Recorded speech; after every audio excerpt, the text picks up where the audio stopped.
خیانت و بی‌وفایی به عهد و سوءاستفاده از اعتماد تعریف کردن. من خودم توی ویکی‌پدیا سرچ کردم، معتبرترین دیکشنری در سرتاسر جهان و تعریف درستی هم هست واقعا، ولی درباره اینکه اون عهد چیه و اون اعتماده برای هر شخصی چه معنایی داره بین آدمای مختلف اختلاف نظر وجود داره. الان اگه شما توی جمع 5 نفره بشینین و از هر کی بپرسین که اگه پارتنر یا همسرش چی کار بکنه خیانت به حساب میاد، احتمالاً 5 تا جواب مختلف میشنوین.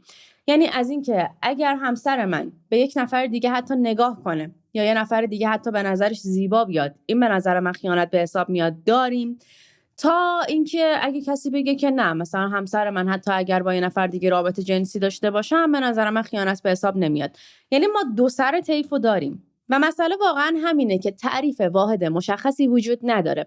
هیچ انجمنی نیامده بگه که آقا اگر که تو همسرت از نظر عاطفی با یه نفر صمیمی شد حق نداری ناراحت بشی، ولی مثلا اگر که به رابطه جنسی کشید اون موقع حق داری ناراحت بشی. دقیقاً به خاطر همینم هستش که ما تعریف مشخصی برای این کلمه نداریم، برای اینکه خیانت خیلی بیشتر از این که به یک فعل مربوط بشه که کسی انجام میده، به اون احساسی مربوط میشه که شخص خیانت دیده داره. و پرونده امروز ما هم درباره همینه، درباره همین حسه، درباره همین تعریفی که از خیانت داریم و اینکه ما تا کجا تعاریف و مرزبندی‌های خودمون رو جدی میگیریم. خلاصه که حواستون به مرزبندی‌های روابطتون باشه. اگه دوست داشتین برام بنویسین که به نظر شما اون پایه‌ای ترین، اون کمترین کاری که اگه یه نفر بکنه خیانت به حساب میاد چیه؟ و به غیر از این، کرایم هدای عزیزم سلام و به اپیزود جدید شبکه 13 خوش اومدین. من محلقا هستم و توی هر قسمت از این چنل یه ماجرای جنایی شنیدنی واقعی رو براتون تعریف میکنم. پس اگه طرفدار این جور ماجراها هستین، همین الان ما رو سابسکرایب کنین و اون زنگوله کنارش هم بزنین که اولین نفر از ویدیوهای ما با خبر بشین. بچه‌ها لایک هم بکنین لطفاً، برای اینکه خود یوتیوب میاد یه چند تا از لایک های ما رو همینجوری واسه خودش حساب نمیکنه، میگه که من تصمیم میگیرم که اینا رو نبینم. و از اون ورم خب من خودم هم از شما معمولا نمیخوام که لایک کنین، وسط ویدیو معمولا خیلی کوتاه یه تیکه میگم رد میشم، بعد یوتیوب میبینه که اوکی 2000 نفر ویدیوشو دیدن، فقط اینقدر نفر لایک کردن، پس حتما ویدیوش خوب نیستش. بعد من میشینم قصه میخورم که چرا از 2000 خورده نفری که ویدیوی منو دیدن فقط 40 تاشون مخاطب جدید بودن. و اینکه خوشحال میشم یکم کمک کنین که خانواده‌مون بزرگتر بشه. همین دیگه، بریم سراغ پرونده.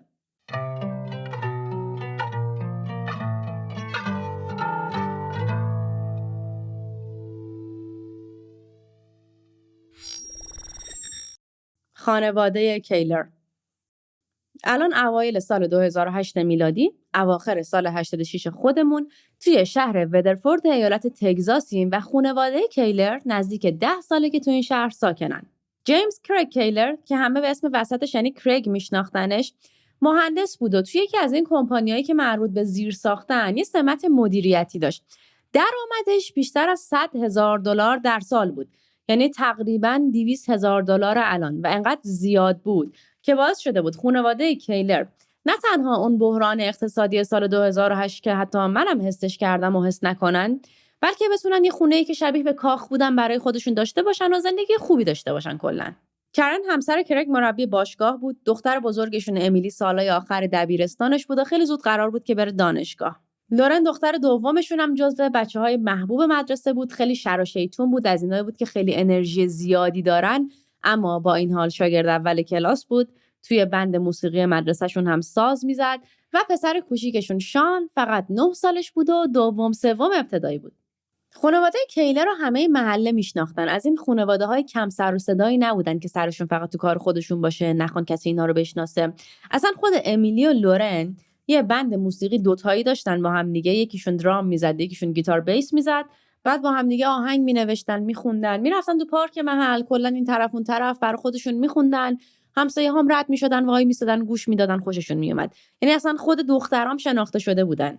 خود کرن هم از این شخصیتایی بودش که خیلی دوست داشت توی فعالیتایی که انجام میشه مثل کارهای خیریه و اینا شرکت داشته باشه و از این مدل آدمایی بود که همسایه‌ها دوست داشتن که توی مهمونیاشون و دور همیاشون و اینا دعوتش کنن. خوششون میومد که کرن همچین پایه جمعشون باشه، کنارش خوش میگذشت.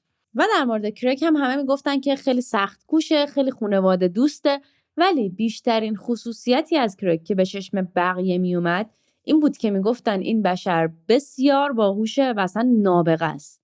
بعد ببینید من خودم دقت کردم، هوش چون که یه خصوصیتیه که یکم الکی گندش کردن، یکم زیادی بهش ارزش دادن، آدما دوست دارن که فکر کنن که خیلی باهوشن، خیلی وقتام درست فکر میکنن، ولی انقدر درگیر اینن که ثابت کنن که خودشون باهوشن که این خصوصیت توی بقیه یا نمیبینن یا اگرم ببینن به روی خودشون نمیارن.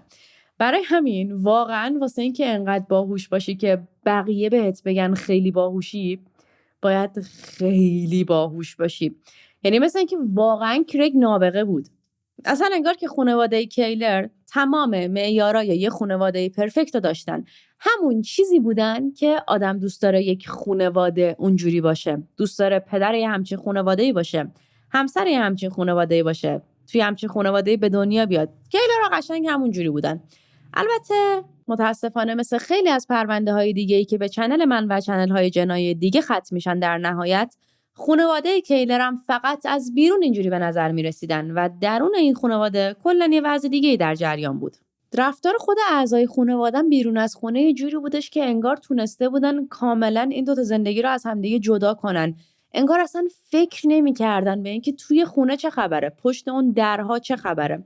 انگار که تک تک اعضای این خانواده به غیر از کرگ دوتا زندگی کاملاً مجزا از هم داشتن. جیمز کرگ کیلر متولد 15 ژانویه سال 1963 یعنی 25 دی سال 1341 بود و توی شهرستان مریدن از نیو هیون کانتی ایالت کنتیکت بزرگ شده بود. اسم مادرش پاتریشیا، اسم پدرش وین بود، یه برادر به اسم کریس داشت و واقعیت اینه که اگه تو بچگی کرگ تجربه متفاوتی وجود داشته، افکار عجیبی وجود داشته یا هر چیزی مثل اینا که معمولا انتظار داریم، یا کرگ اینا رو نداشته، خیلی نرمال بوده، یا اینکه ما ازش خبر نداریم. چیزی که از بیرون به نظر می رسید این بودش که کرگ از همون بچگی نه تنها خیلی عادی بود، بلکه حتی بالاتر از سطح نرمال ارزیابی می شد. کرگ واقعا از همون بچگی که انقدر بود معلوم بودش که خیلی باهوشه. وقتی هم که میره مدرسه، توی مدرسه هم درسش خیلی خوب بوده. جزو بچه‌های محبوب مدرسه هم بوده، از اینایی بودش که میگفتن خیلی پرامیسینگه، خیلی آینده روشن و درخشانی در انتظارشه. این بچه به مدارج بالایی دست پیدا خواهد کرد و اتفاقاً دست پیدا هم کرد. بعد از اینکه از دبیرستان با نمرات درخشان فارغ التحصیل شد، توی یه دانشگاه خیلی خوب توی رشته مربوط به مهندسی شروع به تحصیل کرد و توی همون دانشگاه هم بود که با کرن همسر آینده‌اش آشنا شد. کرن توی همون دانشگاه درس میخوند ولی تقریباً 2 سال و نیمی از جیمز کوچیک‌تر بود. متولد 30 جولای سال 1965 یعنی 8 مرداد سال 44 بود. یه خواهر داشت به اسم لین که دوستای صمیمی همدیگه به حساب میومدن. یه برادر داشت به اسم بیل و احتمالاً کرگ اولین کسی بود که وارد زندگی کرن شده بود. کرن اولین رابطه جدی خودشو با کرگ تجربه کرده بود. دوستیشون هم از همون اوایلی که شروع شد خیلی سریع جدی شد، خیلی هم زود با هم دیگه چفت و جور شدن. دور و بریاشون هم میگفتن که اینا خیلی به هم میان. خیلی با هم دیگه خوب بودن، از اینا بودن که همیشه دستشون در دست هم دیگه بود. جفتشون هم اهل بگو بخند بودن، نسبتاً خوش اخلاق بودن. از این زوجایی بودن که مردم میبینن خوششون میاد. یه سال و نیمی هم که از دوستیشون میگذره، کرگ از کرن خواستگاری میکنه و بعد از اینکه درس کرگ تموم میشه توی سال 1985 سال 64 خودمون، کرگ و کرن با هم دیگه ازدواج میکنن. کرگ واقعاً توی دانشگاه درسش خوب بود. از این دانشجوهای ممتاز بود، از اینایی بودش که واقعاً میدونست این چیزی که داره میخونه چیه، چی کار میکنه، فعالیت‌های فرعی هم انجام میداد و به محض اینکه دانشگاهش تموم میشه یه کمپانی خیلی خوبی خودش میاد از کرگ درخواست میکنه که بره و در ازای یه حقوق بالایی برای اونا کار کنه. یعنی ره اگرم نه 100 ساله ولی 4-5 ساله رو قشنگ یه شب طی میکنه و از همون اول میره سر یه شغلی که هم سن و سالاش واقعا بعد چند سال زور میزدن که به اونجا برسن. به خاطر همین پوزیشن کاری هم که توی یه شهر دیگه بود، اینا میان اون شهری که توش زندگی میکردن و ول میکنن و میرن اون شهری که به کرگ پیشنهاد کار داده بودن. خب اگه یادتون باشه کرن از کرگ 2 سال و نیم کوچیک‌تر بود، یعنی هنوز درس کرن تموم نشده بود. حالا بعد میرفتن توی شهر دیگه زندگی میکردن در حالی که دانشگاه کرن توی شهر دیگه بود و تو سال 1985 هستیم. خب کرن بعد چی کار کنه با دانشگاهش؟ بعد ول کنه و کرن همین کارو میکنه. کرن میاد درسشو ول میکنه که کرگ بتونه بره سر کار و در واقع زندگی مشترکشون رو اینجوری بتونن با هم دیگه بچرخونن. کرن میاد خانه‌دار میشه و درآمد کرگ هم به حدی بود که خیلی راحت بتونه کفاف خرج 2 نفر و حتی بیشتر رو هم بده.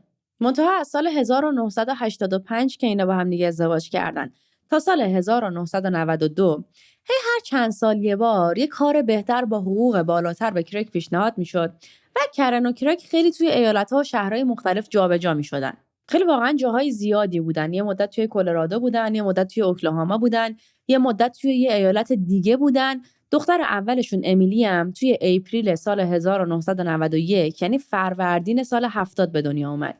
یه سال بعد از به دنیا آمدن امیلی هم یه شغل بهتر دوباره با درآمد بالاتر به کرگ پیشنهاد میشه و کرگ با خانواده نقل مکان میکنن به تگزاس. دختر دومشون امیلی ماه می سال 93 یعنی خرداد سال 72 یه سال بعد از اینکه میرن تگزاس به دنیا میاد و توی سال 1997 باز یه شغل بهتری به کرگ پیشنهاد میشه که همون شغل آخری که الان داریم راجبش صحبت میکنیم که حقوقش $100,000 در سال بوده و اینا دوباره نقل مکان میکنن منتها توی همون تگزاس میرن شهر دیگه و بعدم پسرشون شان توی سال 1999 متولد میشه.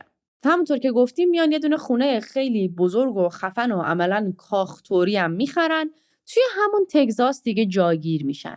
همه آدمایی که اینا رو میشناختن میگفتن که کرن و کرگ خیلی همدیگر رو دوست دارن. بعد به غیر از اون کرن از این آدمایی بودش که خانه‌داریش زبان زده خاص و عام بود.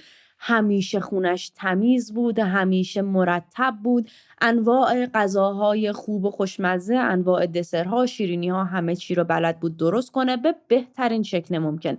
بعد همیشه سر وقت به بچه‌ها رسیدگی می‌کرد، هیچ کدوم از کارهای مدرسه بچه‌ها عقب نمی‌افتاد. یعنی اصلا یه جوری پرفکت بود که بقیه نمیدونستن که کرن چه جوری میتونه انقدر کامل باشه، چه جوری همه چیش انقدر سر جاشه، انقدر منظمه، انقدر فوق‌العاده است. منتها با همه این خوبی‌ها یه چیزی که آدمایی که با کرن خیلی صمیمی نبودن نمیدونستن این بودش که توی خانواده کیلر بدگویی کردن از همدیگه، درد دل کردن یا سفره دلشون رو پیش بقیه باز کردن یه چیز خیلی تابویی بود که بسیار بد میدونستنش. انگار که اگه بخوان ناراحتیاشون از همدیگه بگن معنیش اینه که آدم قدرشناسی نیستن، فقط دارن بدیاشو میبینن و همه خوبیاشو نادیده میگیرن. پشت درهای بسته. در اصل کرن به حدی فکر میکرد که هر چیزی که توی خونه اتفاق میفته به توی خونه تعلق داره که نزدیک 20 سال طول کشید که تازه با خواهرش لین شروع کنه درد دل کردن و به اون بگه که توی خونشون چه خبره. البته مادر کرن نمیشه گفت که شک کرده بود، ولی یه وقتا از یه چیزایی خیلی تعجب میکرد. مثلا میگفت بعد از اینکه امیلی به دنیا آمده بود من یه بار رفته بودم دیدن کرن و خیلی از این تعجب کردم که یه زنی که تازه زایمان کرده توی دوران نقاهتشه و برای اولین باری که مادر شده تمام وقتشو گذاشته که به بچهش رسیدگی کنه، در این حال به همه کارهای خونم داره میرسه، غذاش هم داره سر وقت درست میکنه، به خودش هم داره میرسه و انگار حتی 1 دقیقه رو هم نمیذاره که یه ذره استراحت کنه، یه خورده لم بده، همینجوری فقط به سقف خیره بشه. انگار که دائم داره کار میکنه که همه چی سر جاش باشه. اما واقعیت زندگی کرن این بودش که کرن هیچ وقت شکایتی نکرده بود، هیچ وقت نگفته بودش که این تمیز بودنه، این کدبانو بودنه، این خونه‌دار بودنه انتخاب خودش نیست، بلکه حاصل ترسش از خشم کرگه و از این میترسه که اگه یه چیزی سر جاش نباشه کرگ چجوری ممکنه واکنش نشون بده. در اصل من از اول ویدیو دارم میگم که کرگ نابغه است، کرگ باهوشه، قربون کرگ برم. نه. ببینین واقعیت اینه که من فکر میکنم که کرگ فقط هوش ریاضی و منطقی داشتش، هوش اجتماعی نداشت. به شدت آدم حسابگری بود، به شدت آدم خسیسی بود. همه چیز باید دقیقاً همون طوری بود که اون میخواست و فقط به ویترین زندگیش اهمیت میداد. فقط این براش مهم بودش که بقیه چی دربارشون میگن، چقدر تو کارش موفقه، چقدر حقوقش بالاست، چقدر خونهشون بزرگه، همسرش چقدر قشنگه، بچه‌هاش چقدر خوبن. این تنها چیزی بود که برای کرگ مهم بود. و از همه این خصوصیاتی که داشت شدیدتر، کرگ به شدت ضد زن بود. یعنی در این حد که اصلا اگر کرگ انقدر ضد زن نبود ما امروز پرونده‌ای نداشتیم. نزدیک 20 سال از ازدواجشون گذشته بود. طرفای سال 2005 بود که کرن تازه شروع میکنه اینا رو برای خواهرش لین تعریف کردن. اینطوری که کرن تعریف میکنه کریگ از اول اینطوری نبوده. نشونه‌هایی داشته ولی به این شدت نبوده. انگار که هر چقدر این رابطه بیشتر جلو رفته بود، هر چقدر بیشتر ریشه دونده بود، بچه دار شده بودن، هی با هم دیگه جابجا شده بودن. کرن هم سر کار نمیرفت و اون پول دست کریگ بود. کریگ هم هی به مرور زمان بدتر و بدتر شده بود. کرن هم اولای رابطه اینجوری بودش که خب اوکی با یکی دو تا اخلاق عجیب غریبش کنار میام، این کاری که بیشتر ما داریم تو رابطمون میکنیم. ولی هر چقدر که زمان گذشته بود این کنار اومدنای کرن بیشتر و بیشتر شده بود و کریگ عملاً تبدیل شده بود به قلدر اون رابطه. البته کریگ کرن رو کتک نمیزد. من فکر میکنم که حتی سر کرن داد هم نمیزد، ولی روش‌های دیگه‌ای برای اعمال قدرتش داشت. از جمله این که پولی که واسه مخارج خونه به کرن میداد خیلی کم بود و برای هر 1 سنتی که کرن خرج میکرد ازش رسید میگرفت. بعد روی تک تک خرجای کرن نظارت داشت. کرن نه تنها اجازه نداشتش که برای خودش چیزی بخره، بلکه حتی اگه یه تغییری توی مخارجشون اتفاق میافتاد، مثلا اگه دستمال توالتاشون زودتر تموم میشد، اگه که مثلا از یه برند شکلاتی می‌خریدن دفعه که $1 گرونتر از شکلات قبلیه بود، واسه همه اینا بعد به کریگ جواب پس میداد. یعنی عملاً پول اون چیزی بود که کریگ میتونست باهاش قلدری کنه و باعث بشه که ترازوی قدرت توی این رابطه به نفع کریگ سنگینی کنه. گفتیم یکی دیگه از خصوصیاتی که کریگ داشت این بودش که همیشه خونه باید مرتب و منظم بود، همه چیز باید سر جاش بود، غذا باید حاضر بود، لباسا شسته شده، اتو شده، آماده تا شده و هر کدوم از این اتفاقا اگه نمیافتاد کریگ بالاخره یه جوری خشم خودش رو نشون میداد. حالا یا اخم بکنه یا یه جوری فضای تنش به وجود بیاره یا شروع کنه قرقر کردن، انتقاد کردن، یه جوری که کرن به خودش بگه که آقا به اعصاب خوردیش نمیارزه، بذار هر کاری که این میخوادو بکنم، فقط اعصابم آروم باشه. و از طرف دیگه اجازه کرن کاملا دست کریگ بود. دیدین که یه سری مامان باباها برای بچه‌هاشون تایم برگشتن به خونه تعیین میکنن، بهش میگن کرفیو. مثلا میگن که آقا هر جا که هستی 9 شب خونه باش. بعد اگه مثلا بچه بخواد جایی بره، مثلا کنسرتی جایی بره، میاد اجازه میگیره قبلش، میگه که آقا ما فلون تاریخ داریم میریم فلون جا با دوست ایکس و ایگرگم، اینم شماره مامان باباشون، اونام در جریانن و اگه که اجازه بدین من فلون شب رو ساعت 11 برگردم به جای ساعت 9. بعد مامان بابا هم با هم دیگه مشورت میکنن، میبینن که بچه‌شون بچه خوبی بوده این هفته، درسش خوب خونده، اتاقش تمیز بوده، قبول میکنن. کریگ برای کرن کرفیو تعیین کرده بود. کرن هر جا که بود بعد 8 شب برمیگشت خونه و اگر جایی دعوت بود یا برنامه‌ای داشتش که اون شب دیرتر از 8 برمیگشت خونه، از قبل بعد به کریگ اطلاع میداد و ازش اجازه میگرفت. در این حد که یه بار یکی از دوستاشون بعد از ساعت 8 بهش زنگ زده بود. بعد کرن گوشی رو برداشته بود و خیلی آروم گفته بودش که ببین الان از 8 گذشته، من نمیتونم حرف بزنم، فردا بهت زنگ میزنم. این مدلی بود. و در صدر همه اینها هر شب رأس ساعت 8:30، دقیقاً رأس ساعت 8:30 شب، کرن و کریگ باید به همون شیوه و همون مدلی که کریگ مد نظرش بود با هم دیگه رابطه جنسی می داشتن. اینکه کرن رضایت داره یا نه اصلاً مهم نبود، اینکه کرن لذتی میبره یا نه اصلاً مهم نبود و در طول سالیان کرن یکی دوبار این خبط رو کرده بود و به خودش اجازه داده بود که به کریگ بگه که الان علاقه‌ای به رابطه نداره، توی مود رابطه نیست، خسته است، هرچی. و خب این مسئله ای نبودش که برای کریگ مهم باشه. با کریگ در هر صورت کرن رو مجبور به فرمان برداری کرده بود و کار خودش رو انجام داده بود.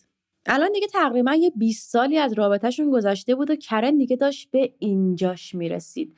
همینم میشه که شروع میکنه با خواهرش درد دل کردن و لین بهش میگه که ببین یکم هم به خودت برس، یکم خودت هم ببین و خودت رو هم بذار توی لیست کارهایی که بعد انجام بدی. خب کرن قصد خروج از رابطه رو نداشته. نمیتونسته بگه اوکی من از فردا راه میافتم این ور اون ور ببینم که واقعا آسمون جای دیگه هم آبیه یا نه.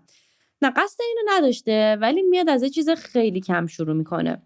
میگه که اوکی من خیلی وقته که به خودم نرسیدم، دلم برای اون بدنی که قبل از ازدواج داشتم تنگ شده، دلم برای ورزش کردن تنگ شده و تصمیم میگیره به عنوان اولین حرکت در راستای رسیدن به خودش بره و توی باشگاه ثبت نام کنه. کرن میاد این تصمیمش رو با جیمز در میون میذاره، عملاً از جیمز اجازه میگیره و جیمز هم این اجازه رو بهش نمیده. میگه که نه، تفریح الکیه، پول دور ریختن، جای زنم تو خونه است، بشین کارتو بکن. کرن یکم بیشتر اصرار میکنه. کرگ هم بهش میگه که باشه اگه میخوای بری برو، ولی اولا که اگر ذره‌ای روی کارهای خونه یا درس بچه‌ها تاثیر گذاشت بعدش من دیگه بهت اجازه نمیدم بری. دوما که من پول بابت این چرت و پرتا بهت نمیدم. اگه میخوای بری برو، ولی خرجشو خودت در بیار، به من ربطی نداره. کرن هم قبول میکنه، شروع میکنه شیرینی پختن. این شیرینیاشو هم میبره توی همون باشگاه میفروشه و از پول فروش همون شیرینیا هزینه شهریه‌شو در میاره و توی باشگاه پاور هاوس ثبت نام میکنه. الان کرن 40 سالشه و این باشگاه رفتنه عملاً تنها چیزی توی زندگی کرن تا اینجاست که مال خودشه. تنها تایمیه که داره پای چیزی میذاره که خودش دوست داره. به خاطر همینم میاد تمام تمرکز، تمام انرژی، تمام اون حس تخلیه نشده‌ای که تو این 20 سال داشته رو میذاره روی همین ورزش کردنه و باشگاه رفتنه. انقدر که هنوز 1-2 سال از باشگاه رفتنش نگذشته بود که توی همون باشگاه به کرن پیشنهاد میدن که بره مربی بشه و کرن هم قبول میکنه. از این کار کردن کرن کرگ خیلی راضی نبوده. منطقی هم هستش، دوست نداشتش که زنش پول در بیاره. هر چقدر کمتر از کرگ، ولی ترجیح میدادش که کرن درآمد نداشته باشه و اون ابزار قدرت از کرگ گرفته نشه. اما مستقیم هم نمیاد جلوی کرن رو بگیره. یعنی اگرم غرغری کرده، دوباره سعی کرده که خودشو شاکی نشون بده، فضای تنش رو توی خونه به وجود بیاره، این بار دیگه کرن جلوش وایساده، گفته که نه آقا من میخوام برم و کرگ هم جلوشو نگرفته. یه مدتی هم که میگذره کرگ دیگه عادت میکنه. اما ماجرا از اونجایی شروع میشه که توی ژانویه سال 2006، یعنی دی ماه سال 84، یه خانم دیگه‌ای به اسم سانی میاد و توی باشگاه پاور هاوس به عنوان مربی شروع به کار میکنه. سومین نفر. سانی و کرن اولین بار همون موقعی که سانی اونجا کارشو شروع کرد همدیگه رو دیدن. اما یکم طول میکشه که با همدیگه دوست بشن و تا سال 2008 سانی دیگه نزدیکترین دوست کرن بود و حتی شروع میکنه به خونهشون رفت و آمد کردن. کرن میاد سانی رو به کرگ و بچه‌هاش هم معرفی میکنه و در جریان این دوستی صمیمی که داشتن، کرن میاد و از کرگ هم برای سانی تعریف میکنه. به اصطلاح شروع میکنه از زندگی خودش تعریف کردن و پیش سانی درد دل کردن. حالا یه چیزی که هست اینه که گویا سانی همجنسگرا بوده. اشاره واضح دقیقی به این قضیه نشده بود توی منابع مختلف، ولی اتفاقات یه جوری بودن انگار که اینجوری بوده و بقیه هم از قبل میدونستن. اینجای ماجرا ما 2 روایت مختلف داریم که آخرای پروندم میگم که هر کدوم از این روایت‌ها بر چه مبنایی هستن. تو روایت اول گفته شده که طرفای سال 2008، یعنی سال 86 ما، رابطه بین کرن و سانی شروع کرد از اون حالت دوستی معمولی خارج شدن. یعنی هنوز رابطه جنسی شکل نگرفته بود، اما اون گرمایشه، اون حسه وجود داشت و هر دو طرف هم میدونستن. اینجا کرن قصد و تمایلی مبنی بر اینکه کرگ رو ترک کنه نداشته و نسبت به این احساسات جدیدی هم که داشته خیلی گم و گیج بود و عذاب وجدان داشت. کرن میاد و برای کرگ اعتراف میکنه که چه اتفاقی داره میفته. خب با توجه به شناختی که من فکر میکردم از کاراکتر کرگ دارم، این انتظار رو داشتم که کرگ ناراحت بشه، عصبانی بشه، شروع کنه به کرن بگه که اصلا همون باشگاه رفتنت هم اشتباه بود، دیدی حق داشتم نذارم بریم، رابطه‌ش رو توی خطر ببینه. ولی نه، کرگ کاملا استقبال میکنه. به کرن میگه که اشکالی نداره عزیزم، تو اصلا خودتو ناراحت نکن، تو الان توی بحران میان سالی هم هستی، دوست داری که چیزای جدید رو امتحان کنی، برو امتحان کن. سانی برات احساسات جدید و متفاوتی رو کرده، اشکالی نداره، برو تو کارش، برو خودتو کشف کن، منم حمایتت میکنم. یعنی عملاً کرگ حتی کرن رو تشویق هم میکنه به ادامه رابطش با سانی.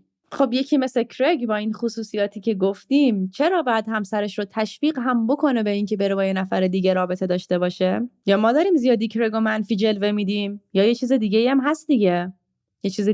هست دیگه. جناب آقای کرگ مثل اینکه زیادی تحت تاثیر فیلم‌های ممنوعه و فانتزی‌های جنسی و همچنین حماقت‌های خاص خودش بود و تصور می‌کرد که اگر الان همسرش بره با یک زن دیگه، بعد از یه مدت کوتاهی که بگذره اون رو هم دعوت میکنن به خلوت خودشون و به این صورت میتونه یک رابطه جنسی 3 نفره رو تجربه کنه. بله، استاد یه همچین تصوری داشت.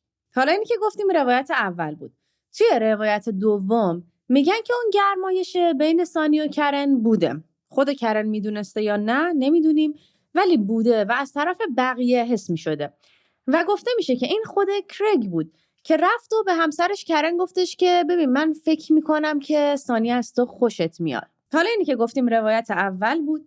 توی روایت دوم گفته شده که اون گرمایشه بین سانی و کرن بوده. حالا خود کرن میدونسته یا نه نمیدونیم، ولی بوده و از طرف بقیه حس میشده. بقیه میدیدنش و گفته شده که این خود کرگ بود که رفت و به کرن گفتش که ببین این سانی از تو خوشش میادا، میخوای بری باهاش، میخوای خودتو یکم کشف کنی، یکم ببینی چه حسایی داری، بدنت چه قابلیتایی داره، برو خودتو کشف کن. دوباره همون جریان 40 سالگی و تشویق و این حرفا.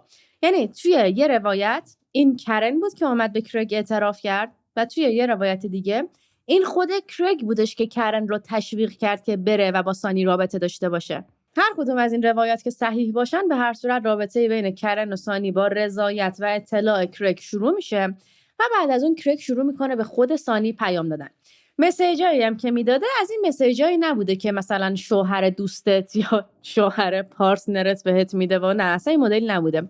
کرگ شروع میکنه با سانی فلرت کردن. نه واقعا از کلمه فارسی فلرت بدم میاد، نمیگم. شروع میکنه با سانی لاس زدن. مثلا بهش مسیج میزدش که وای امروز خیلی خوشگل شده بودی، لباسی که پوشیده بودی خیلی بهت میومد. یه بار حتی ولنتاین هم برای سانی و هم برای کرن گل رز میخره و برای سانی رزهای نارنجی و قرمز، برای کرن رزهای صورتی رنگ. یه مدت خیلی کوتاهی که میگذره، واقعا شاید در حد 1-2 هفته، کرگ شروع میکنه بارها و بارها و بارها، اولا غیر مستقیم و بعد به صورت کاملا مستقیم، هم به کرن و هم به سانی پیشنهاد رابطه 3 نفره میده و خب هر دوتاشون هم بارها و بارها و بارها غیر مستقیم و کاملا مستقیم این پیشنهاد رو رد میکنن. منتها کرگ اینجوری بودش که اوکی حالا اینا الان یکم نوعه براشون، خیلی عادت ندارن به این چیزا، یکم که بگذره عادت کنن منم راه میدن قاعدتاً، مگه غیر از اینه؟ همه همین کارو میکنن. قطعاً من هم یک روز میرم و با همسرم و دوست دختر همسرم رابطه برقرار میکنم. منتها کرن و سانی اصلا همچین قصدی نداشتن و هر چقدر اینو به کرگ میگفتن به نظر نمیرسید که کرگ خیلی حرفشون رو جدی بگیره و همینجوری که میگذشت و رابطه بین کرن و سانی بیشتر ادامه دارتر میشد، صمیمیت بینشون هم بیشتر میشد. انگار که اون احساسه داشت تبدیل میشد به احساس دوست داشتن، احساس عشق. کرگ تا مدت‌ها با این رابطه اوکی بود. بدون شک اوکی بود، قطعاً اوکی بود. هیچ کس حتی خود کرگ هم هیچ وقت اوکی نبودن خودش رو انکار نکرد. اما رابطه بین سانی و کرن یه چیز مخفیانه‌ای بودش که فقط خود اعضای خانواده ازش خبر داشتن، دوست و آشناها ازش مطلع نبودن و کرگ سانی رو حتی یک ذره تهدیدی برای زندگی مشترکش فرض نمی‌کرد. و حالا میرسیم به این علت که چرا جناب آقای نابغه با IQ 150-60 سانی رو به عنوان تهدید برای زندگی مشترکش نمیدونستش. چرا نه تنها با این رابطه اوکی بود، بلکه حتی این احتمال وجود داره که خودش اومده باشه و پیشنهاد شروع این رابطه رو داده باشه. یادتونه اول ویدیو گفتیم که کرگ ضد زن بود؟ ببینیم ما چند تا مدل ضد زن داریم. یه دسته از کسایی هستن که ضد زنن و حرف که میزنی باهاشون انگار که از دست خانوما عصبانی ان، کلن شاکی ان، ناراحتن، دوست دارن که زنها را خار و خفیف و اینا جلوه بدن. اوکی، ولی این دسته یه ذره برای من قابل احترام ترن، چون در وهله اول زن رو به عنوان موجودی دارای موجودیت به رسمیت پذیرفتن، حالا عصبانی ان از دستش. کرگ از اون دسته ضد زنایی بود که اصلا زن رو به عنوان یک موجود دارای موجودیت انگار به رسمیت نمیشناخت. کرگ اصلا زن رو چیزی نمیدید که بتونه زندگی اونو تحت شعاع قرار بده و رابطه 2 نفری که به رسمیت نمیشناسیشون انقدر کمن که حتی حسابشون نمی کنی، مشخصه که خطری برای زندگیست نداره. یعنی من واقعا فکر میکنم انقدری که من گربم و آدم میبینم، کرگ نه کرن و نه از اون بدتر سانی رو اصلا آدم نمیدید. اینا رو به عنوان کسایی که اکتی میتونن داشته باشن، عملیاتی میتونن داشته باشن اصلا حساب نمیکرد و توی زندگیشون هم این واقعا مشخصه. کرن کسی بودش که ارزشش رو نداشت که درسش رو تموم کنه به خاطر کار کرگ. نمیشد حالا مثلا ازدواجشون رو 1 سال 2 سال بندازن عقب که کرن مدرک خودش رو بگیره، بعد حالا با هم دیگه عروسی کنن، بعد برن سر خونه زندگیشون. کرن ارزش اینو نداشت که تایمی برای خودش داشته باشه، سرگرمی داشته باشه، تفریحی داشته باشه. کرن ارزش اینو نداشت که بخواد برای خودش خرید کنه. کرن رسما جزو اموال کرگ به حساب می اومد. اصلا خانواده کرگ، کرن، بچه‌هاش، همه جزو اموال کرگ به حساب می اومدن، مثل خونش، مثل ماشینش. و حالا یکی از اموال کرگ داشت با یکی از اموال عمومی یه مدت میچرخید. از دید کرگ این بود. سانی اموال عمومی بود و کرن هم به کرگ تعلق داشت. علل حساب چند ماهی همین جوری میگذره و کرگ بالاخره میفهمه که نه تنها انگار خبری از رابطه 3 نفره نیست، بلکه اصلا سانی به اون روی خوش هم نشون نمیده. اصلا سانی از کرگ بدش میومده. سر همینم کرگ از این تصمیمش که اجازه داده بود کرن و سانی با هم رابطه داشته باشن پشیمون میشه. ولی خب مستقیم نمیاد بگه که نه دیگه این ارتباط رو قطع کنین، دیگه تمومه. یکم سرد میشه، رفتارش سرد میشه. همچنان سانی رو خطری برای رابطش نمیدید. ولی اون شوق اولیش که بخواد اینا رو تشویق کنه که بیشتر با هم باشن، اونم راه بدن و اینا، میخوابه. بیشتر فکر میکرده که مثل نوجوانا الان کرن توی یک فیزی هست و این فیز به زودی قراره که تموم بشه و زندگی اونا به حالت نرمالش برگرده.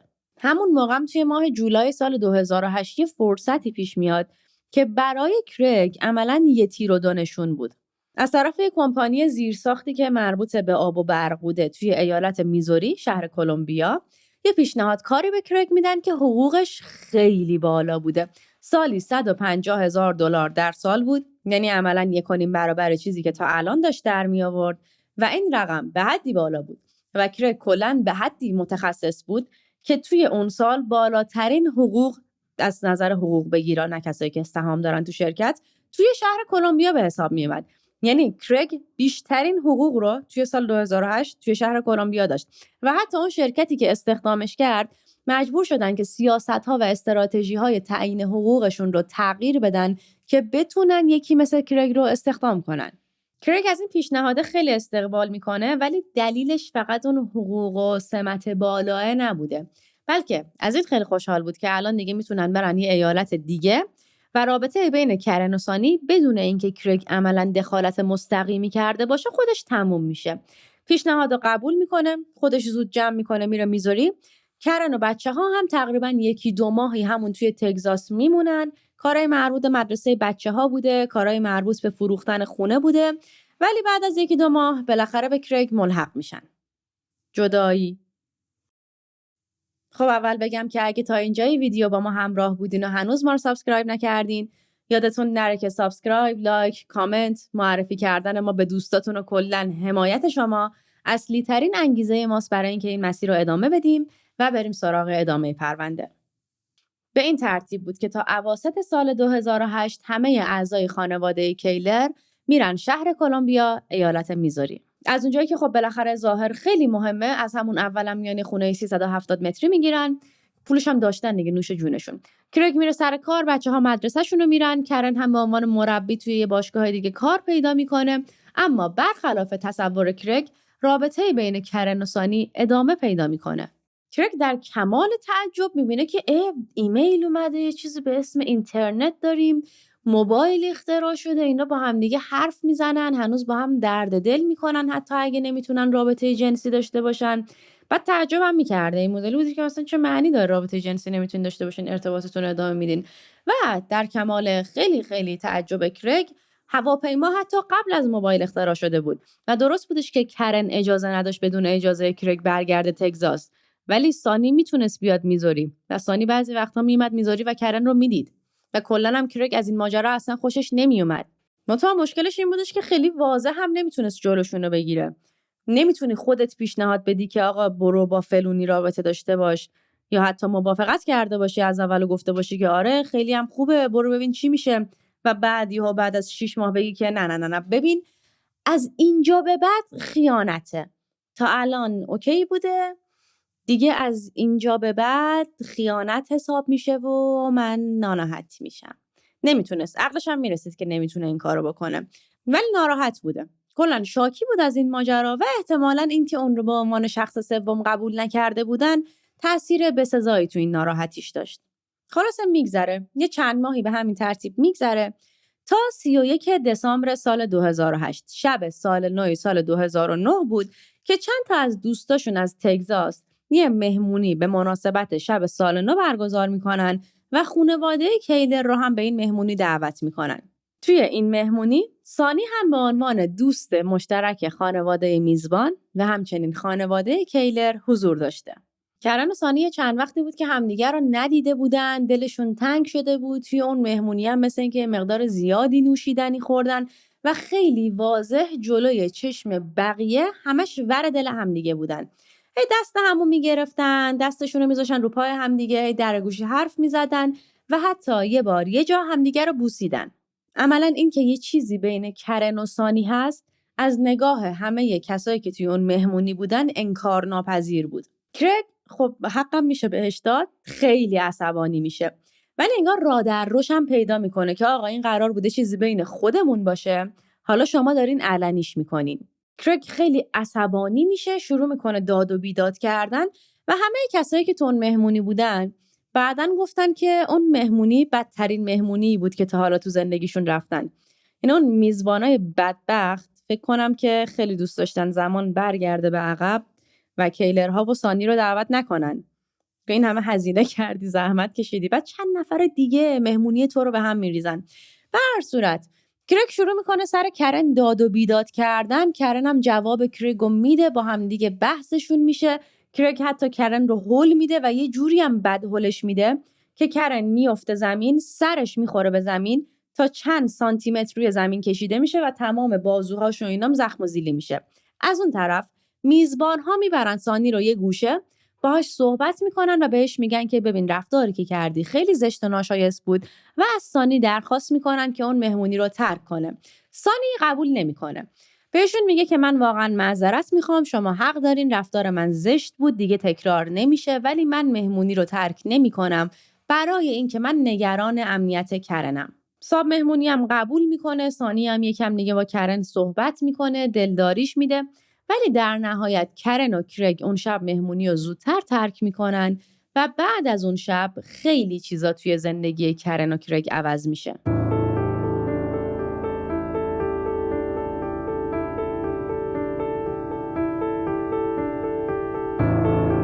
یادتونه اینو گفتیم که رابطه جنسی یه چیزی بودش که هر شب رأس ساعت بعد انجام میشد، مثل شغل، مثل سر کار رفتن، مثل یکی از کارهای خونه بود که بعد انجام میشد و رضایت و عدم رضایت کرن هم هیچ نقشی توی اینکه این ماجرا انجام بشه یا نشه نداشت.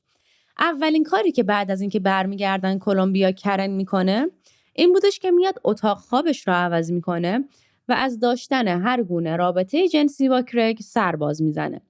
کرگ اولش اینجوری بوده که اوکی، حالا الان عصبانیه، یکم که بگذره اوکی میشه، قبول میکنه. یه 7-10 روزی میگذره تا اینکه یه روز کرگ برای کرن قهوه درست میکنه. قهوه رو میبره توی اتاق جدید کرن، توی تخت کرن، با کرن شروع میکنه حرف زدن. اون هم یه ذره خوب جوابشو میده و بعد از اینکه قهوهشو میخوره کرگ میگه اوکی بس دیگه، پشت لباساتو درار. ببینید اصلا قهوه معجزه کننده است. من نمیدونم چرا آدما اینقدر پول تراپیست میدن وقتی که میتونن قهوه درست کنن. کرگ شروع میکنه به کرن گفتن که خب پشو دیگه، پشو وظیفه‌تو انجام بده، ولی کرن میگه که نه. کرگ هم میگه اوکی نه دیگه، قبلا هم 3-4 باری گفتی نه. شروع میکنه سعی میکنه خودشو به کرن تحمیل کنه و حتی لباسای کرن رو پاره میکنه و حتی ملحفه تخت کرن رو هم پاره میکنه، ولی در نهایت موفق نمیشه و کرن با تمام وجود و زوری که داشته کرگو پس میزنه. شکر خدا باشگاه رفتنهای کرن هم نتیجه داده بود و زورش خوب زیاد بود، در این حد که خود کرگ میگفتش که انقدر زورش زیاد بودش که من نمیتونستم خودم بهش تحمیل کنم. خیلی بچه حیف شد، واقعا نشد. نمیدونم چرا اینقدر زورش زیاد شد. من سعیم کردم نشد، حتی لباسش پاره کردم ولی نشد بازم. در هر صورت کرن قبول نمیکنه و از اون طرف نمیتونم بگم که نیت سانی 100% خیرخواهانه بوده و هیچ گونه نفع شخصی درش دخیل نبوده. اما سانی چند وقتی بود که داشت سعی میکرد که کرن رو متقاعد کنه که از کرگ طلاق بگیره. حتی یه بارم براش یه مقاله فرستاده بود که عنوانش این بودش که چگونه از یک خودشیفته طلاق بگیریم. و بعد از این ماجرا کرن دیگه تصمیم نهایی خودش رو میگیره و میره درخواست طلاق میده. کرگ اما نمیخواست قبول کنه که زندگیش تموم شده و واقعاً به خاطر عشقش به کرن هم نبود. کرگ نمیخواست که اون ویترین زندگیه از هم بپاشه. دلش نمیخواست اون چیزی که آدم‌ها از بیرون دارن نگاه میکنن یک مرد همه جانبه موفق در همه چیز نباشه و طلاق گرفتن براش یه شکست بود. کرگ بوی طلاق که به مشامش میخوره شروع میکنه تماس گرفتن با تمام اقوام کرن، مادر، خواهر، برادر، پدر، مام بزرگ، بابا بزرگ، همه. بعد پای تلفن بهشون میگفتش که آره دخترتون به من خیانت کرده، اونم با یه زن دیگه، رفته با یه زن دیگه، الانم میخواد منو ول کنه بره با اون زنه، به خاطر یه زن میخواد زندگی ما رو خراب کنه. شما که بزرگترین باش حرف بزنین نظر سر عقل بیاد، شما یه چیزی بهش بگین، آخه زن 40 و چند ساله یا هوس عشق و عاشقی میزنه به سرش. بعد خب اینام 22 سال بود که کرگ دامادشون بود. نمیمدن که باش بد حرف بزنن، میگن که آره راست میگیم، ما با کرن صحبت میکنیم، امیدواریم که همه چی درست بشه، زندگیتون بمونه، پایدار باشید. منتها ماه مارچ سال 2009 که میرسه، کرن دیگه درخواست طلاقشو میده، ولی هنوز داشته با کرگ توی یه خونه زندگی میکرده. توی همون ماه یه روز کرگ میاد به زور کرن رو از پشت بغل کنه. کرن مقاومت میکنه، هی میگه نه، هی چنگ میزنه، هوا رو زور میزنه که خودشو نجات بده و در جریان این مقاومت برای در آغوش گرفته شدن بازوی کرن کبود میشه و یه مقداری هم زخمی میشه. کرن هم همینو میگیره، میره از کرگ شکایت میکنه و میگه که آقا من حس میکنم که نه خودم امنیت دارم، نه بچه هم امنیت دارن، نه حتی خود کرگ امنیت داره. من نگرانم که کرگ هم بخواد بلایی سر خودش بیاره. و کرن دست بچه هاشو میگیره، جمع میکنه و از اون خونه میاد بیرون. از اینجا به بعد تا وقتی که دیگه طلاقشون رسمی بشه، دعوای حقوقی بین این دوتا هم خیلی بالا میگیره و از این طلاق کثیفا بوده واقعا. سر همه چی با هم دعوا داشتن، سر تنها چیزی که با هم مشکل نداشتن این بودش که از وقتی دیگه کرن و بچه ها با کرگ زندگی نمی‌کردن، کرگ علاقه‌ای به دیدن دختراش نداشت. فقط دوست داشت که پسرش شان رو ببینه. یه بخشیش میتونه به خاطر این باشه که دختراش دختر بودن و پسرش پسر بود، به خاطر جنسیت. ولی یه بخش دیگهش که خود کرگ هم این رو میگفت، به خاطر این بودش که دختراش طرف مادرشونه گرفته بودن.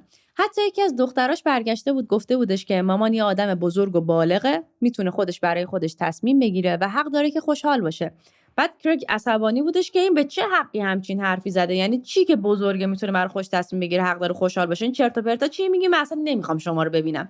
ولی شان چون که بچه بود و کوچیک‌تر بود، هنوز از نظر کرگ اونقدی عقل رس نشده بود که توی این تصمیم کرن نقش داشته باشه. هنوز اینجوری نبودش که کرگ بگه اوکی شانم طرف مامانشه و طرف من نیستش.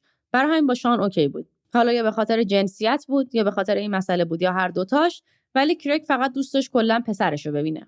بعد از اینم که کرن از اون خونه میره بیرون، کرگ خیلی افسرده میشه و الان دیگه تنها انگیزه‌ای که برای زندگی کردن داشته، تنها چیزی که بهش امید میداده، بهش انرژی میداده که صبح از خواب بیدار بشه، استاک کردن کرن بوده. یکی دو بار کرن گزارش داده بود که وقتی خونه نبوده کرگ رفته توی خونه کرن. کنتور آب و برقشون هم زده بود، دستکاری کرده بود، حتی زده بودش سیستمای آب و برقشون رو خراب کرده بود. تایرای ماشین کرن رو اینجوری با چاقو پاره میکرد، جر میداد و انقدر اذیت میکرد که همسایه‌های کرن نگران شده بودن که این آدمی که دنبال توه نکنه بیاد یه بلای سر ما هم بیاره.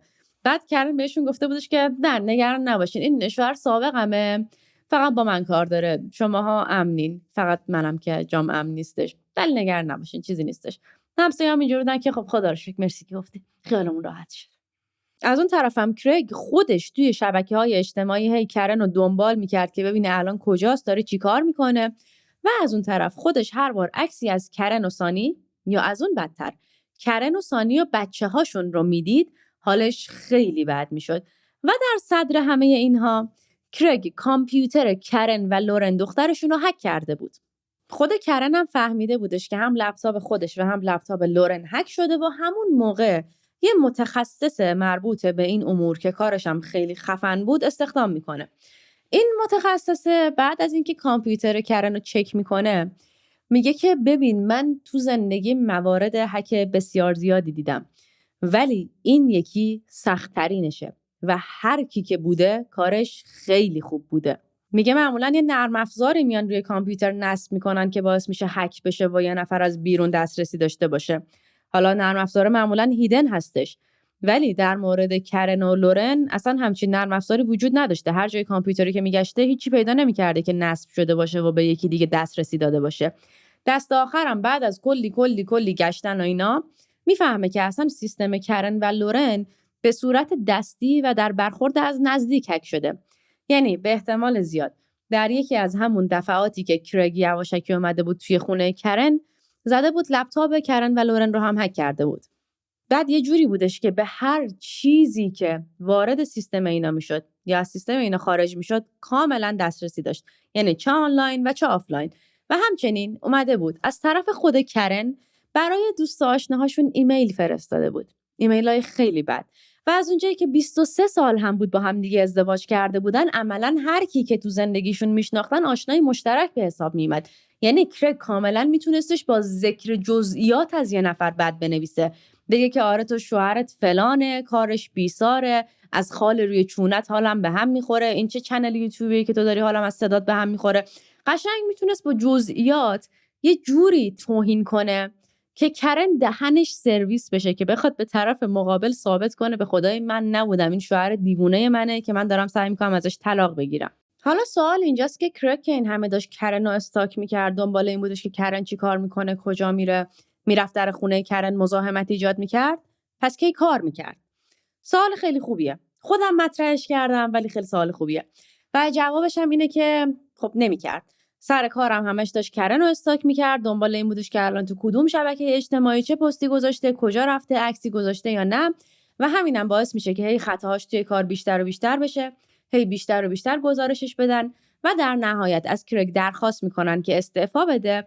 بهش میگن که ببین ما در عوض به 2 ماه حقوق میدیم، تمام مزایات هم پرداخت میکنیم به تو، فقط برو. و اینجوری میشه که کرگ عملاً میشه گفت اخراج میشه. سقوط. بعد از اون ماجرای شکایت کردن کرن از کرگ به خاطر اینکه بازوش کبود شده بود، دادگاه میاد سری جلسه مشاوره و رواندرمانی اجباری برای کرگ میذاره.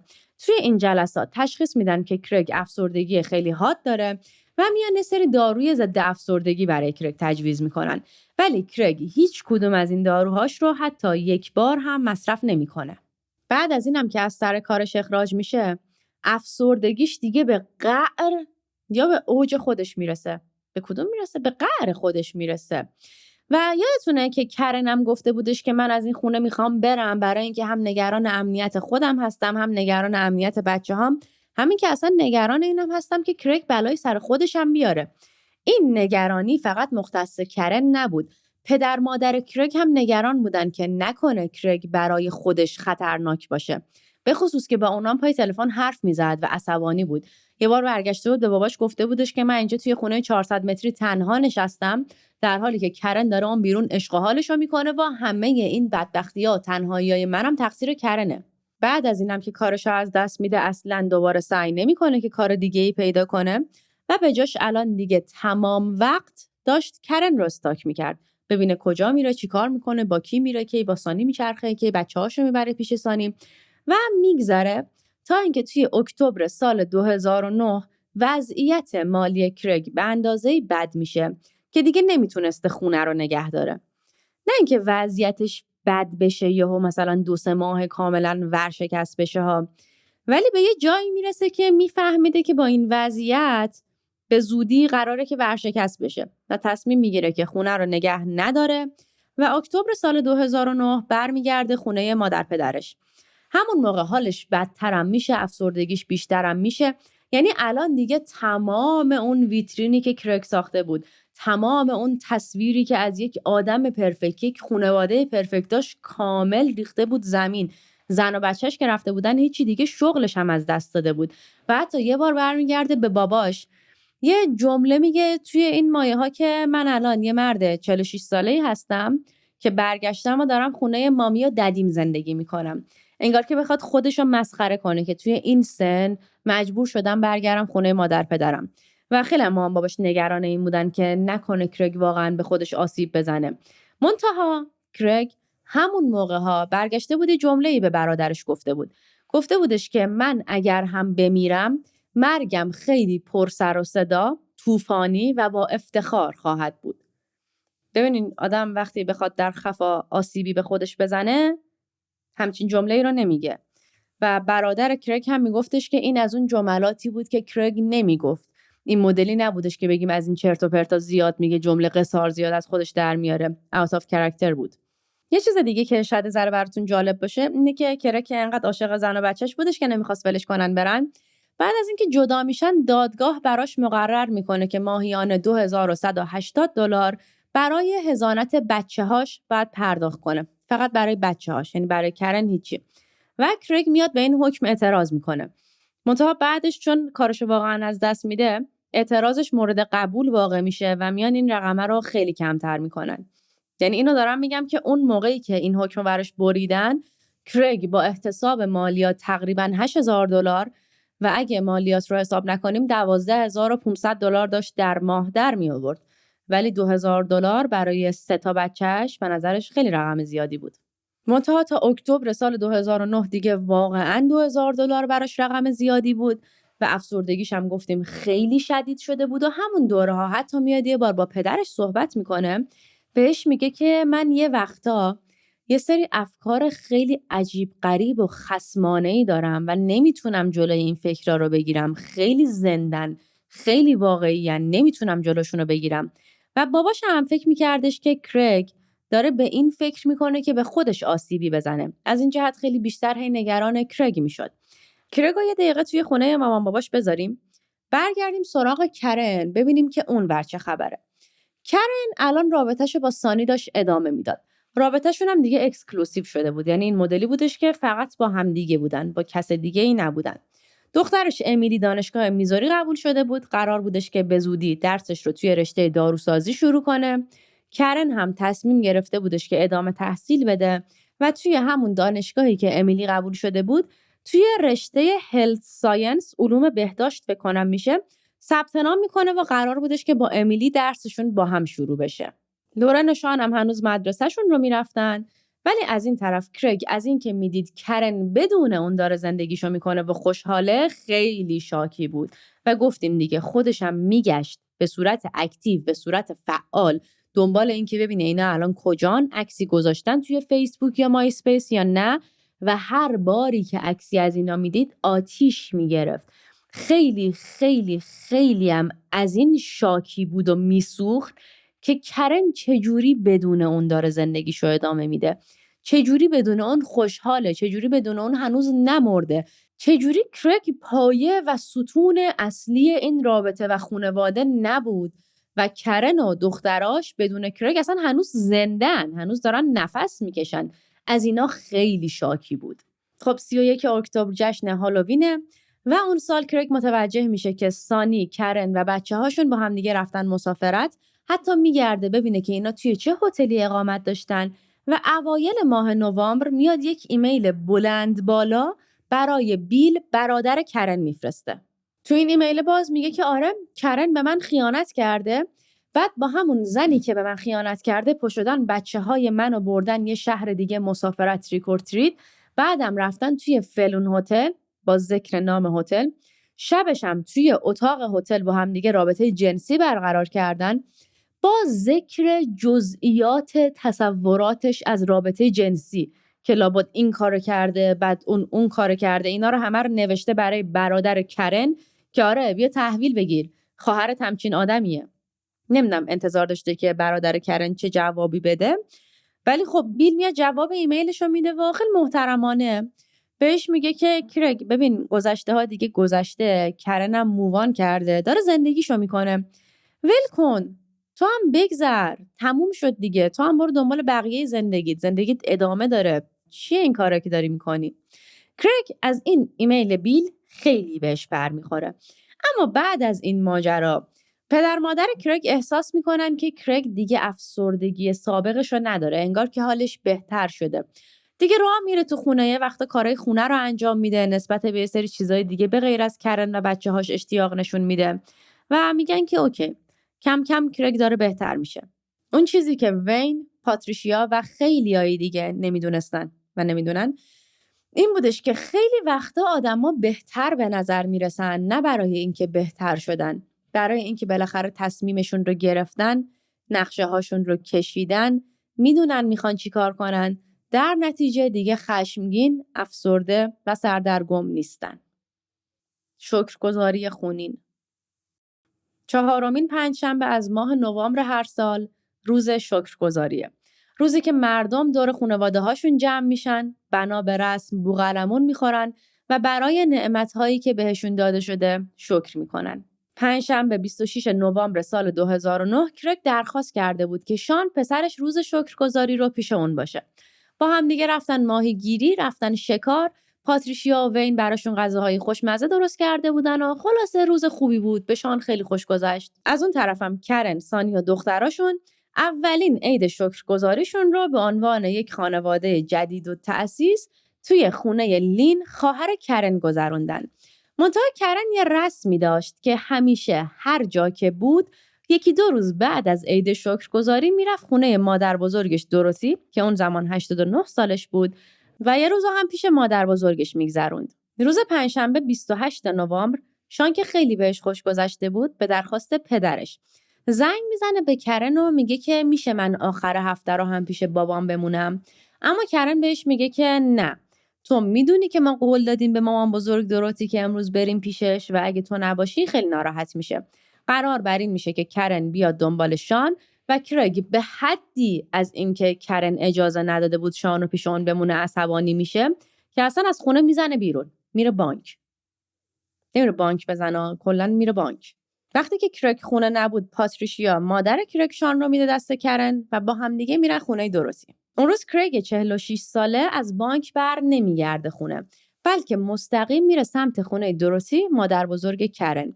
برای اینم که ماشینش بزرگ بود و سر و صداش زیاد بود، در خونه دوروتی پارک نمیکنه که ماشینشو بشناسن یا صدای ماشینشو بشنون، بلکه میره چند تا بلوک پایین‌تر پارک میکنه.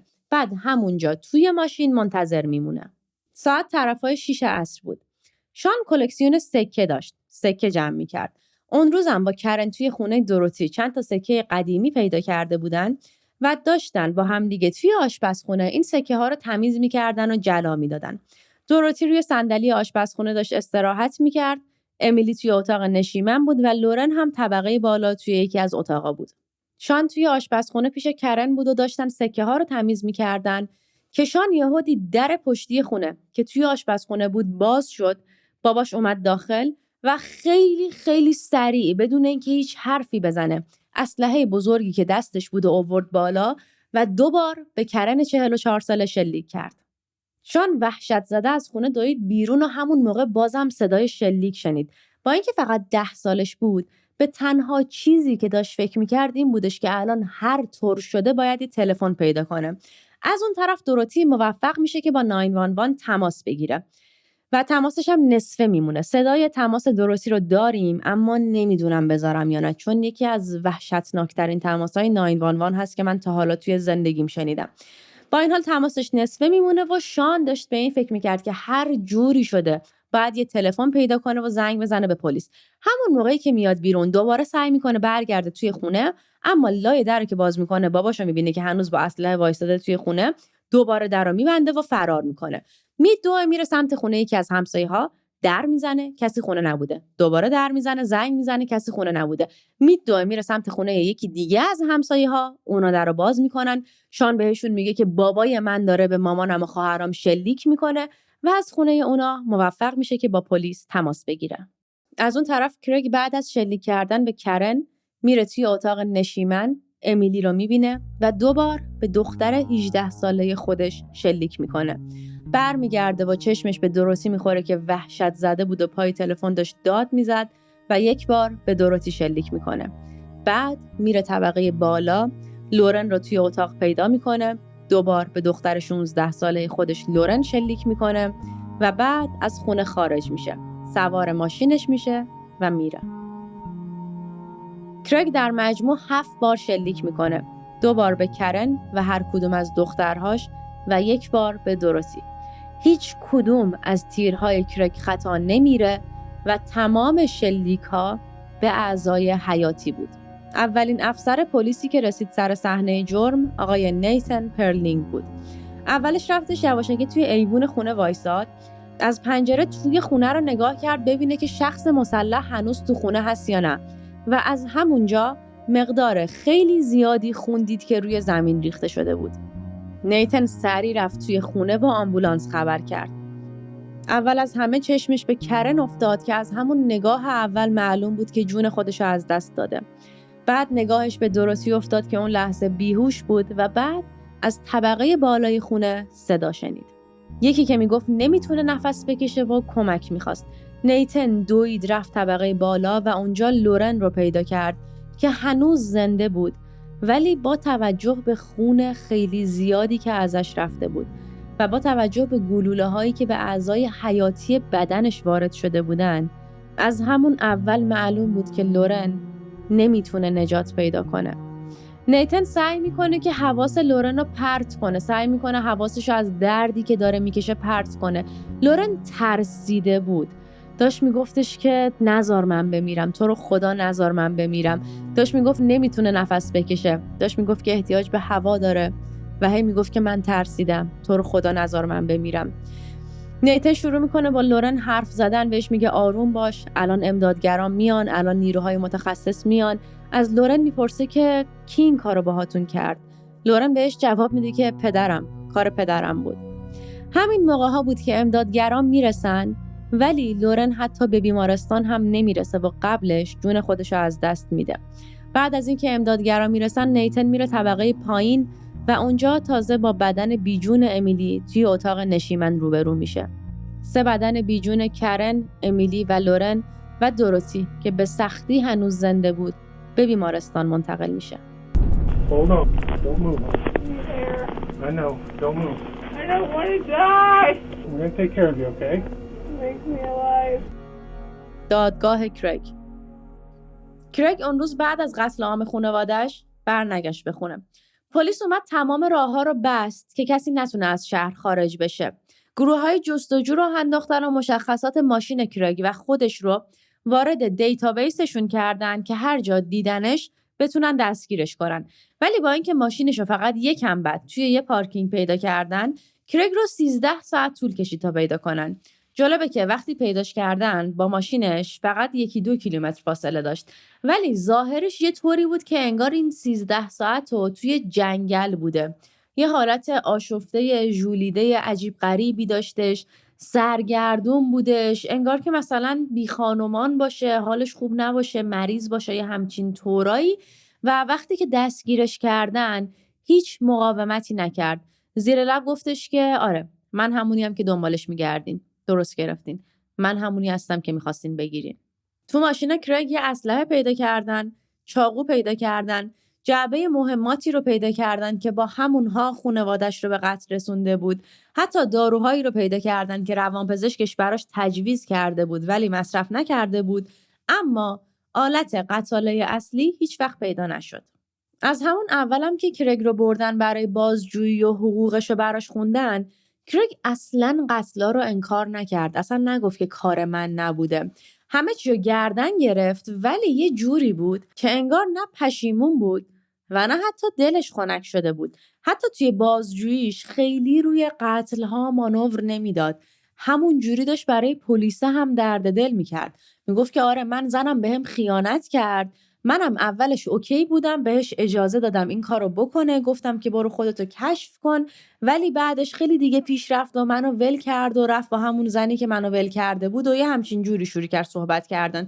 همه زندگیشم تعریف کرد، قتل‌ها رو هم گردن گرفت، ولی اینجوری بودش که حقشون بود. حتی درباره دختراش هم حرف زد، گفت آره اینا گفتن که مامان حق داره خوشحال باشه، مامان میتونه خودش تصمیم بگیره. برگشتن همچین حرفایی زدن دخترای من. و اصلا کرگ انگار که حتی خالی هم نشده بود، انگار که اصلا هیچی به هیچی.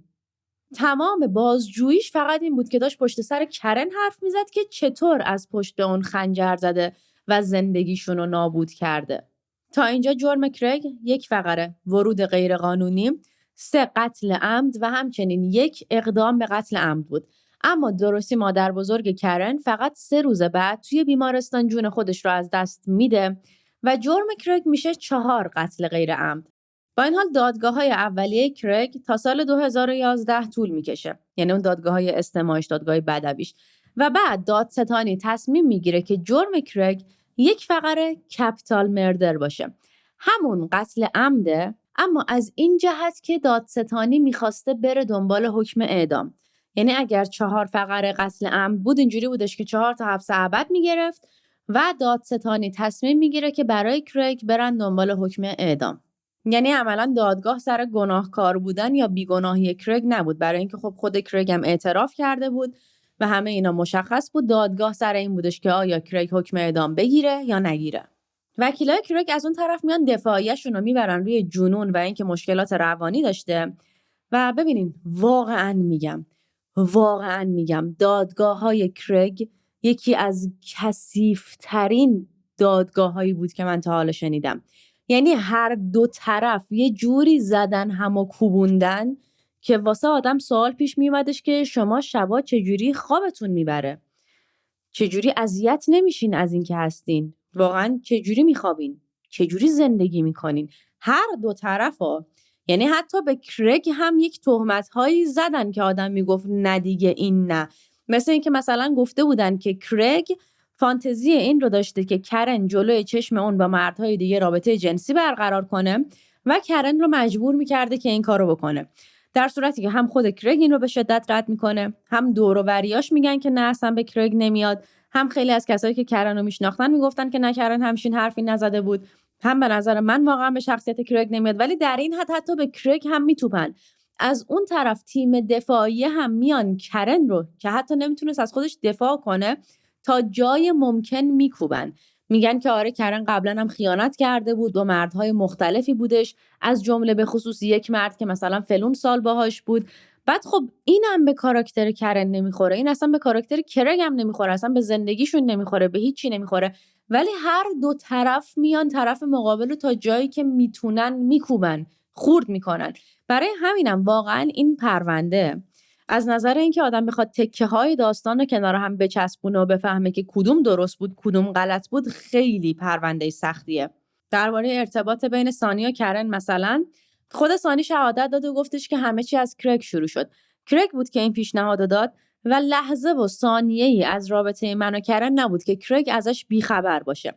سانی گوشی موبایلش هم تحویل دادگاه داد که مسیجایی که کرگ بهش زده بود رو بتونن بازیابی کنن.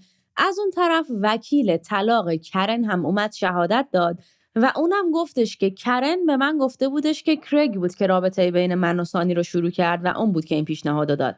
یعنی از این جهت که 2 نفری که همدیگر رو نمیشناختن یه شهادت رو دادن، ما میتونیم اون روایت رو قبول کنیم که کرگ خودش پیشنهاد داده که این رابطه شروع بشه. ولی خب خود کرگ میگفتش که نه، کرن اومد برای من اعتراف کرد و من اوکی بودم. گفتم که باشه حمایتت میکنم، حتی تشویقشم کردم، ولی هدفم این بودش که حمایتش کنم که اگه دوست داره چیزای جدید امتحان کنه، چیزای جدید رو امتحان کنه و من همچین شوهر خوبی بودم.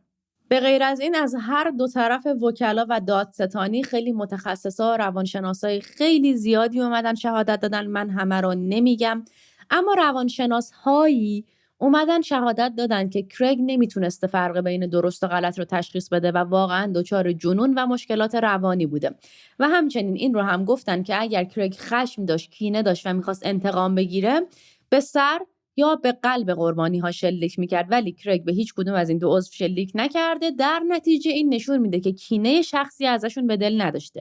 از اون طرف روانشناسا و کسایی که میگفتن که کرگ کاملا میدونسته داره چی کار میکنه، گفتن که هیچ کدوم از تیرای کرگ خطا نرفت و درسته که به سر و قلب شلیک نکرد، اما تمام شلیک‌هاش به اعضای حیاتی بود، از جمله ستون فقرات یا خیلی جاهای دیگه. و همچنین این که وقتی شان پسرش فرار کرد، کرگ کمترین واکنشی نشون نداد که بخواد جلوی شان رو بگیره و کاملا اوکی بود که شان از خونه بره بیرون و انگار که اصلا از اولش قصد نداشت که به شان آسیبی بزنه. و میگفتن که این چه جور جنونیه که تو انتخاب میکنی که کیو بکشی و کیو زنده نگه داری. قاعدتا وقتی داری این انتخابو میکنی یعنی میدونی داری چی کار میکنی دیگه. توی تمام مدتی که دادگاه‌های کرگ داشت تشکیل میشد، کرگ کمترین احساساتی از خودش نشون نمیداد. نه الکی خودشو پشیمون و ناراحت نشون میداد که گریه کنه و بخواد احساسات عمومی رو بر بیانگیزه، نه اینکه این سایکوپسا میخندید. همینجوری سرد سنگی به روبرو خیره شده بود و هیچ احساسی از خودش نشون نمیداد. و در تمام مدت این 2 سالی که طول کشیده بود تا دادگاهش تشکیل بشه، پسر شان رو که الان 12 سالش شده بودم ندیده بود. تنها جایی که چهره کرگ تغییر کرد و یکم عاطفه به خرج داد وقتی بودش که شان رفت شهادت بده. اینجا چهره کرگ به لبخند باز شد، انگار که دلش تنگ شده باشه. و وقتی که شان شهادت داد قیافش یه جوری بود که مردم میگفتن که انگار مثلا داره بهش افتخار میکنه، انگار داره فکر میکنه که آفرین چقدر خوب و دقیق جزئیات اون روزو یادشه، ماشاءالله پسرم هوش و حافظش به خودم رفته. ولی با وجود اینکه کرگ خیلی خوشحال بود از اینکه شانو دوباره دیده، شان وقتی که رفت شهادت بده فقط 2 بار به کرگ نگاه کرد. یه بار وقتی که ازش خواستن که کرگ رو شناسایی کنه و یه بارم وقتی که شهادتش تموم شد و ازش پرسیدن که حالا با وجود همه این اتفاقاتی که افتاده هنوزم پدرتو دوست داری؟ و شان یه نیم نگاهی به باباش انداخت و گفتش که نه واقعاً. شان با وجود این حرفی که موقع شهادت دادنش گفت، بعداً 2 بار درخواست داد که برای پدرش حکم اعدام صادر نکنن. یه بار گفت برای اینکه پدر بزرگ مادر بزرگم یعنی پاتریشیا و وین خیلی ناراحت میشن اگر پسرشون حکم اعدام بگیره، و بار بعدی گفتش که من نمیخوام همه اعضای خانواده‌مو از دست بدم. بعد این دومی خیلی درد داشت. در نهایت بعد از اینکه دادگاه‌ها تموم شد، هیئت منصفه فقط 55 دقیقه مشورت کرد و بعد گفتن که جیمز کرگ کیلر به اعدام باید محکوم بشه. ببینین منم میدونم کرگ گناهکاره و ازش بدم میاد، ولی واقعا واسه هر رأی 55 دقیقه خیلی کمه. یه 2-3 ساعت اقلا میموندین ادا حرف زدن در می آوردین. چه میدونم 55 دقیقه. بعد از اینکه رأی رو اعلام کردن توی اکتبر سال 2011 قاضی رأی رو تایید کرد. روزی که رأی نهایی تو دادگاه اعلام شد، خانواده کرن خیلی حرف زدن و بیانیه‌های زیادی خوندن. اما کرگ هیچ حرفی نزد، هیچ ابراز احساساتی نکرد، هیچ بیانیه‌ای نخوند، معذرت خواهی نکرد، اظهار پشیمونی نکرد و وقتی که داشتن میبردنش به پدر مادرش گفتش که من زندگیمو از دست دادم، شما از پسرم مراقبت کنین و نذارین زیر دسته مش خلوچل بزرگ بشه. نظر به این که شان توی این 2 سال داشت پیش لین خواهر کرن زندگی میکرد، فکر کنم که بتونیم بفهمیم که کرگ نسبت به کرن و خانواده‌اش هنوز چه احساسی داشت و چقدر از کاری که کرده بود اصلا پشیمون نبود. جیمز کرگ کیلر هنوز توی زندانه. الان 61 سالشه و توی صف اعدامه، اما هنوز تاریخ دقیقی برای اعدامش مشخص نشده، چون که از سال 2016 یکی بند داره شکایت میکنه. یعنی از هر جا و هر کسی که تونست شکایت کرد.